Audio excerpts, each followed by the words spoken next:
بسم اللہ الرحمن الرحیم۔ السلام علیکم معزز سامعین۔ اللہ کے آخری نبی حضرت محمد صلی اللہ علیہ وآلہ وسلم کی زندگی اعلان نبوت سے پہلے بہترین اخلاق اور عادات کا مجموعہ تھی۔ سچائی، دیانتداری، وفاداری، وعدے کی پابندی، بڑوں کی عظمت، چھوٹوں سے شفقت، کمزوروں سے ہمدردی، مہربانی، سخاوت، دوسروں کی خیرخواہی، رحم دلی، نرمی، الغرض تمام نیک باتوں اور اچھی عادتوں میں آپ بے مثل اور بے مثال تھے۔ حرص فریب، جھوٹ، بدعہدی، شراب خوری، ناچ گانا، لوٹ مار، چوری، فحش گوئی وغیرہ وغیرہ جیسی بری عادتوں جو زمانہ جاہلیت میں بہت عام تھی، آپ کی ذات گرامی ان تمام باتوں سے پاک و صاف رہی۔ بلکہ آپ کی شان یہ ہے کہ عرب کے اس گرے ہوئے معاشرے میں بھی آپ کی شرافت، امانت، دیانت اور صداقت دور دور تک مشہور تھی۔ مکہ کے لوگوں کے دلوں میں آپ کے اخلاق کی وجہ سے آپ کی ایک خاص عزت تھی۔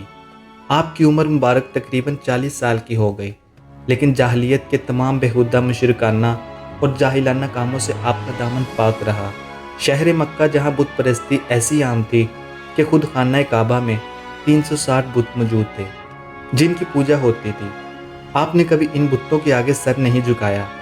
آپ کی گزاری ہوئی اس زندگی کا کمال تھا کہ اعلان نبوت کے بعد آپ کے دشمنوں نے بڑی کوششیں کی کہ کوئی چھوٹا سا عیب آپ کی زندگی کے کسی دور میں مل جائے، کوئی کمزور بات آپ کی اب تک کی زندگی میں ثابت ہو جائے تو اسے سامنے لا کر آپ کی عزت اور وقار پر حملہ کیا جائے اور آپ کو لوگوں کے سامنے کمتر ثابت کیا جائے۔ مگر آپ کے ہزاروں دشمن سوچتے سوچتے تھک گئے، لیکن کوئی ایک بھی ایسا واقعہ نہیں مل سکا جس سے آپ کے کردار پر انگلی اٹھاتے۔ اس لیے جیسے ہی آپ نے اعلان نبوت فرمایا، خوش بخت لوگ آپ کا کلمہ پڑھ کر دل و جان آپ پر قربان کرنے لگے۔ ہمارے پیارے نبی حضرت محمد صلی اللہ علیہ وآلہ وسلم کی عمر مبارک جب 40 سال کی ہوئی تو آپ کی ذات اقدس میں ایک نیا انقلاب پیدا ہو گیا۔ محبت الہی اور عبادت الہی کا ذوق آپ کو مکی زندگی کی مصروفیت سے نکال کر ایک غار میں لے گیا۔ وہاں آپ اکیلے رہ کر اللہ تعالیٰ کی عبادت میں مگن رہتے۔ کعبہ شریف سے تھوڑی دوری پر واقع غار ہیرا میں کئی دنوں کا کھانا پانی لے کر تشریف لے جاتے اور غار کے پرسکون ماحول میں عبادت اور غور و فکر میں مصروف رہا کرتے۔ جب کھانا پانی ختم ہو جاتا تو کبھی خود گھر پر آ کر لے جاتے اور کبھی حضرت خدیجہ رضی اللہ تعالیٰ عنہ وہاں پہنچا دیا کرتی۔ آج بھی یہ نورانی غار اپنی اصلی حالت میں موجود ہے۔ وحی کی ابتدا سچے خوابوں سے ہوئی۔ آپ رات کو نیند کی حالت میں جو خواب دیکھتے، بعد میں اس کی تعبیر واضح ہو جاتی، جیسے دن کا اجالا اور سورج کی روشنی۔ 6 ماہ اسی طرح گزر گئے۔ رمضان کے مبارک مہینے میں جب آپ معمول کے مطابق غار ہیرا کی تنہائیوں میں گوشہ نشین تھے کہ ایک رات تمام فرشتوں کے سردار حضرت جبرائیل امین علیہ السلام نے رب کا پہلا روح پرور پیغام بصورت وحی آپ تک پہنچایا۔ پھر کچھ عرصہ وحی نازل ہونے کا سلسلہ بند رہا۔ کچھ عرصے بعد آپ کہیں جا رہے تھے، کسی نے یا محمد کہہ کر آپ کو پکارا۔ آپ نے آسمان کی طرف نظر اٹھا کر دیکھا تو حضرت جبرائیل علیہ السلام جو غار میں آئے تھے اب زمین اور آسمان کے درمیان ایک کرسی پر بیٹھے ہیں۔ آپ پر خوف طاری ہوا۔ آپ گھر آئے اور کمبل اوڑھ کر لیٹ گئے۔ اس وقت یہ آیت کریمہ نازل ہوئی جس کا ترجمہ کچھ یوں ہے، یعنی اے بالا پوش اوڑھنے والے کھڑے ہو جاؤ، پھر ڈر سناؤ اور اپنے رب ہی کی بڑائی بولو اور اپنے کپڑے پاک رکھو اور بتوں سے دور رہو۔ اپنے رب کا یہ حکم ملتے ہی آپ نے حق کا علم بلند کرنے اور دنیا کو نور توحید سے منور کرنے کا پکا ارادہ فرما لیا۔ اللہ کے آخری نبی حضرت محمد صلی اللہ علیہ وآلہ وسلم نے سب سے پہلے خفیہ طور پر ان لوگوں کو دعوت اسلام دی جن پر آپ کو اعتماد بھی تھا اور جو آپ کے حالات سے واقف تھے۔